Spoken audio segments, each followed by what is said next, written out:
మీ business ఏదైనా మీ ఊర్లో promotion చేయాలంటే అది సుమన్ టీవీతోనే సాధ్యం. ఇప్పుడే సంప్రదించండి.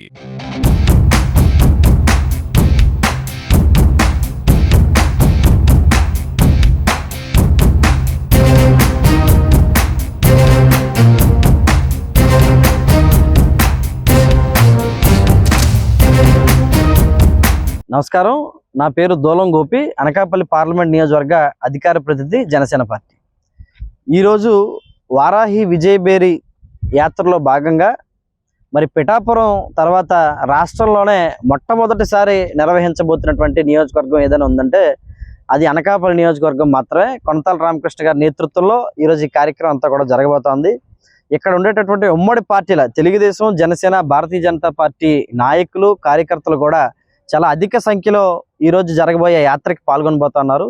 ప్రజల నుంచి కూడా విశేషమైనటువంటి ఆదరణ ఈరోజు జరగబోయే సభకు ఉంది. వాళ్ళందరిలో పవన్ కళ్యాణ్ గారు వస్తున్నారు, ఈ ప్రాంత సమస్యల్ని ప్రస్ఫుటంగా దాని మీద మాట్లాడతారు, ఒక ఎజెండా చెప్తారని చాలా ఎదురు చూస్తున్నారు. దానికి అనుగుణంగానే ఆయన ప్రసంగం కూడా ఉండబోతా ఉంది. ఈరోజు సాయంత్రం 3:30 ప్రాంతంలో ఇక్కడ హెలికాప్టర్ ల్యాండ్ అయ్యి ఇక్కడ నుండి మరి 4 రోడ్ జంక్షన్ సభా ప్రాంగణానికి పవన్ కళ్యాణ్ గారు చేరుకోవడం జరుగుతోంది. ఇప్పటికే అక్కడ ఏర్పాట్లు కూడా పూర్తి కావస్తా ఉన్నాయి. అయితే ఈ క్రమంలో వైసీపీ పార్టీ వారు మరి గత ఎన్నికల్లో 2019 ఎన్నికలప్పుడు మరి జగన్మోహన్ రెడ్డి గారు ప్రజా సంకల్ప యాత్ర ద్వారా అనకాపల్లికి వచ్చి ఏవైతే హామీల మీద మాట ఇచ్చి ఈరోజు మడమ తిప్పారో ఆ ప్రతి సమస్యల మీద కూడా మేము మాట్లాడబోతా ఉన్నాం. ఇదేమీ కొత్త కాదు. పవన్ కళ్యాణ్ గారు 2018లో పోరాట యాత్రప్పుడు కూడా అనకాపల్లి ప్రాంత సమస్యల మీద గలం విప్పారు. షుగర్ ఫ్యాక్టరీకి వచ్చి సందర్శించి అక్కడ రైతుల కోసం మాట్లాడిన వ్యక్తి. ఆ రోజు ఈయన మాట్లాడిన తర్వాత తెలుగుదేశం ప్రభుత్వంలో 30 కోట్ల రూపాయలు షుగర్ ఫ్యాక్టరీకి విడుదల చేయడం జరిగింది. ఆ కార్మికుల కోసం, రైతుల భవిష్యత్తు కోసం, చెరుకు రైతుల కోసం కూడా ఆలోచించిన వ్యక్తి.